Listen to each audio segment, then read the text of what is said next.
Are you having a hard time figuring out what to get Dad for Father's Day? You should check out Row 1 Brand's Vintage Pictorum Gallery. They have America's best sports art. With over 7,200 historic sports prints, you're assured to find something unique for Dad this Father's Day. Instead of a boring old tie, get him a historic baseball photo taken by Henry High Sandom at the historic Polo Grounds Stadium in New York City during the 1894 Temple Cup. Or, if he's an NFL buff, check out the 1963 vintage NFL poster. These are so good looking that you'll be amazed how they turn out. Shop now at sportshistorynetwork.com/row1 and save 15% off your order.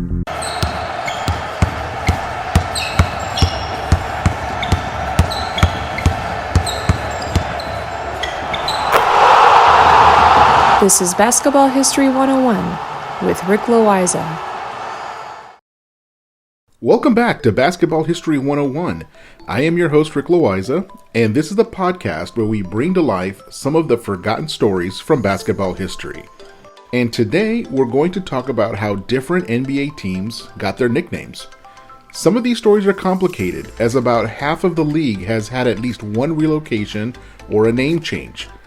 Other teams are very straightforward and simple, but we're going to do this division by division. You see, there really isn't a good way that we can fit all 30 teams into a single podcast. So, going division by division seems the best way to give each team adequate time. In today's episode, we are going to cover the Pacific Division.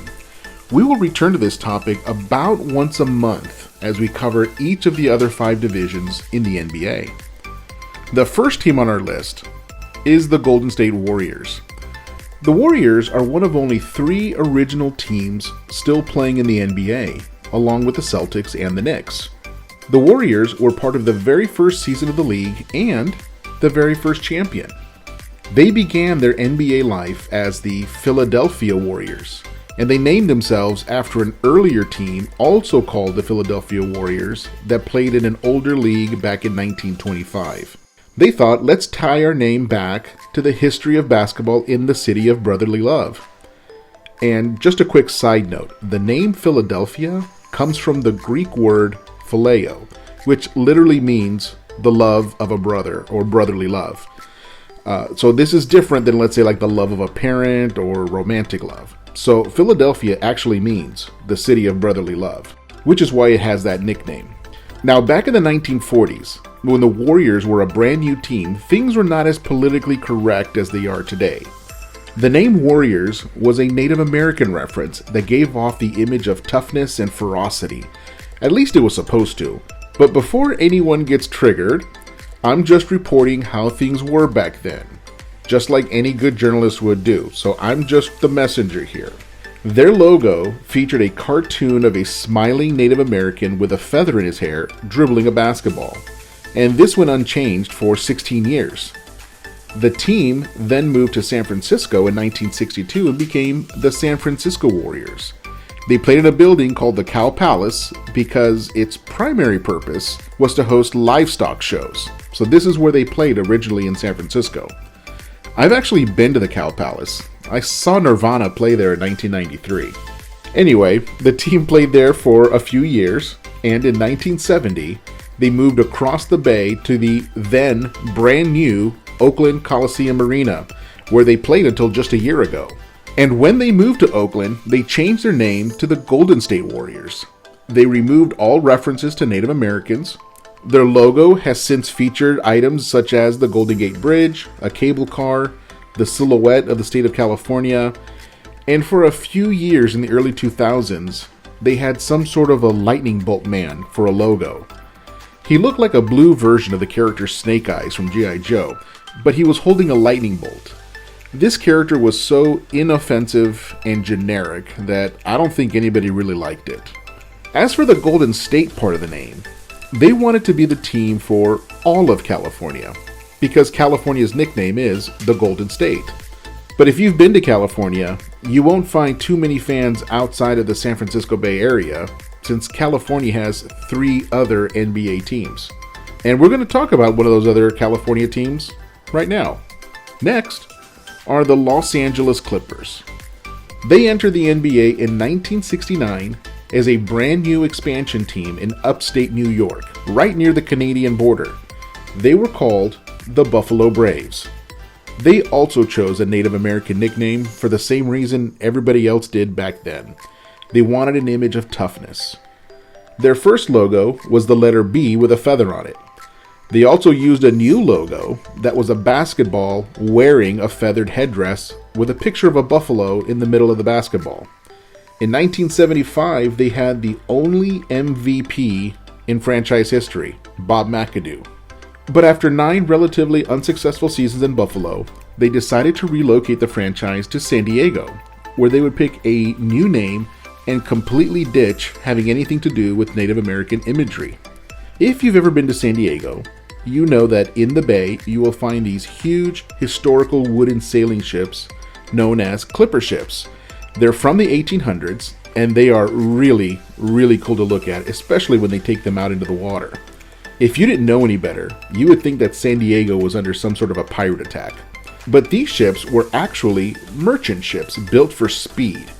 For their length, they're actually quite narrow with huge sails so they could travel as fast as possible. They have a bunch of these. They are an amazing sight to see, and if you're ever there in San Diego, go check it out. It's very cool. So with that history in mind, the team went with the name Clippers and had this whole nautical theme going on. On their shorts, they used to spell out the word Clippers in those nautical flags that correspond to different letters of the alphabet. And then in 1984, they decided to move to LA. Now, they kept the name Clippers, even though the ships that the name was based on were still back in San Diego. Their logo was simple. It was a basketball with the words Los Angeles Clippers on it. Lately, they've used the letters LAC in a rectangle shape, or the word Clippers with a basketball on top of it. I think it would be kind of cool if they went back to their nautical theme. It had one of those huge ships with a picture of a basketball on the sail or something like that. But now, we're done with the Clippers. We're going to move down the hall to visit the other team that shares the same arena with the Clippers. And that team is the Los Angeles Lakers. They joined the NBA in 1948 as the Minneapolis Lakers. Because after all, Minnesota is the land of 10,000 lakes. At least that's what it says on their license plates.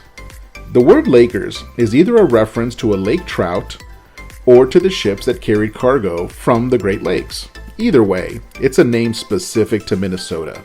Their original logo was a basketball with the state of Minnesota on it. Around that were the words Minneapolis Lakers. In 1960, they decided to move out to Los Angeles, but kept the name Lakers since it sounded cool. Both their new city and their nickname started with the letter L. Never underestimate the power of alliteration. They have used the same logo virtually the entire time they've been in California. It's a basketball with the words Los Angeles Lakers on it. It's very simple and straightforward. They've changed their color scheme a few times over the years. Back in Minneapolis, they were powder blue and yellow.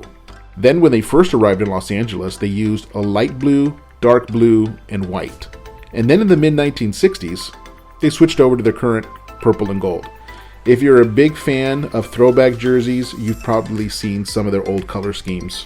You can buy them at a store, go to NBA.com, and you can find some of these older jerseys. And not just from the Lakers, from any of the teams that I'm talking about. And now, we're going to move across the state line into Arizona. And that's where we meet the Phoenix Suns, the only team on today's list that is not in the state of California. They are one of those teams that has never moved and never changed their name.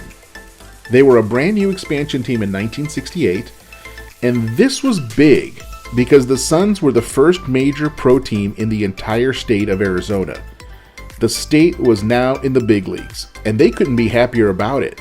So they wanted a name that would capture their year-round sunshine and desert surroundings.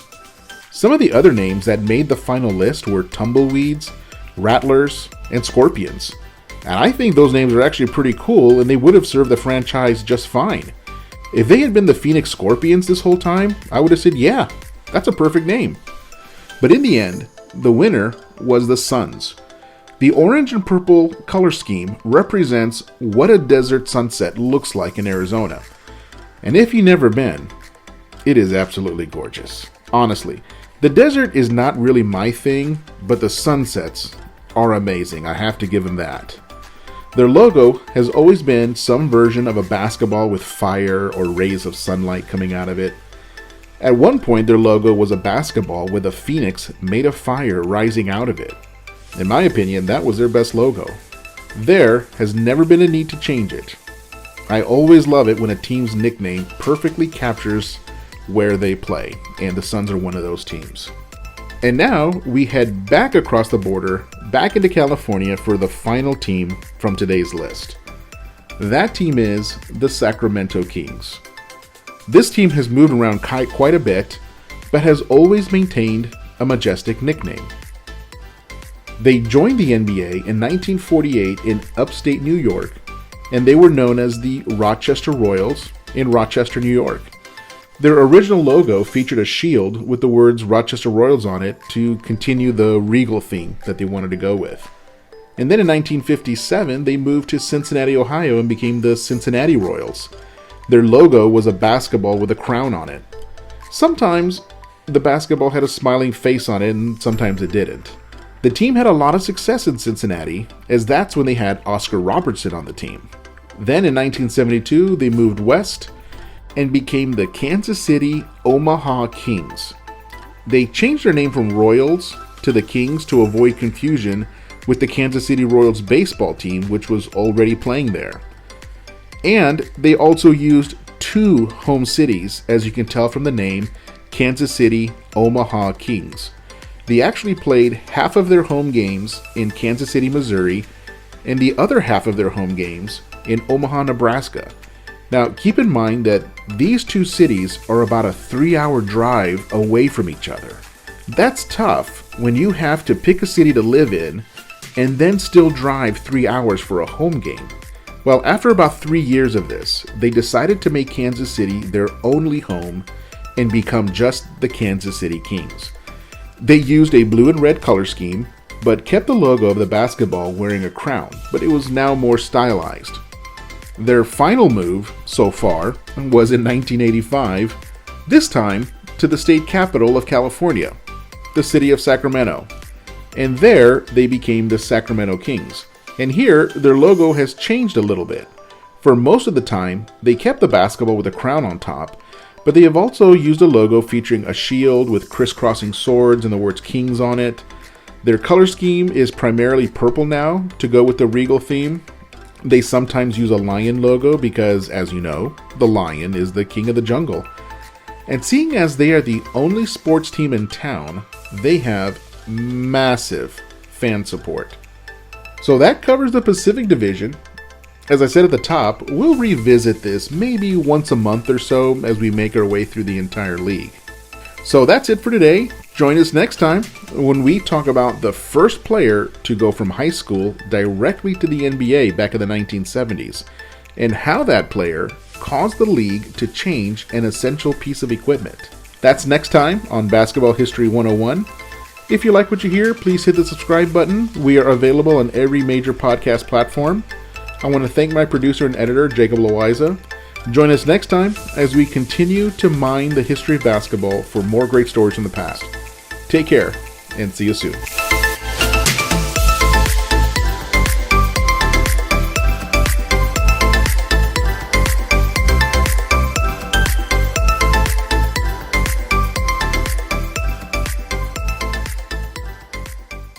We here at the Sports History Network proudly partner with 26 podcasts, all revolving around the history of sports.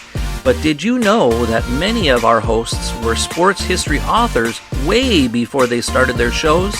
It's true.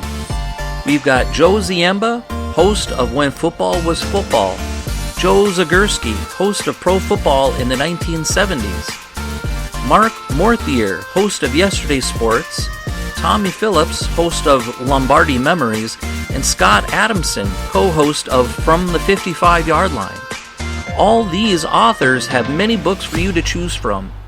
To check them out, go to our website at sportshistorynetwork.com/sportshistorybooks. Pick up your copy today.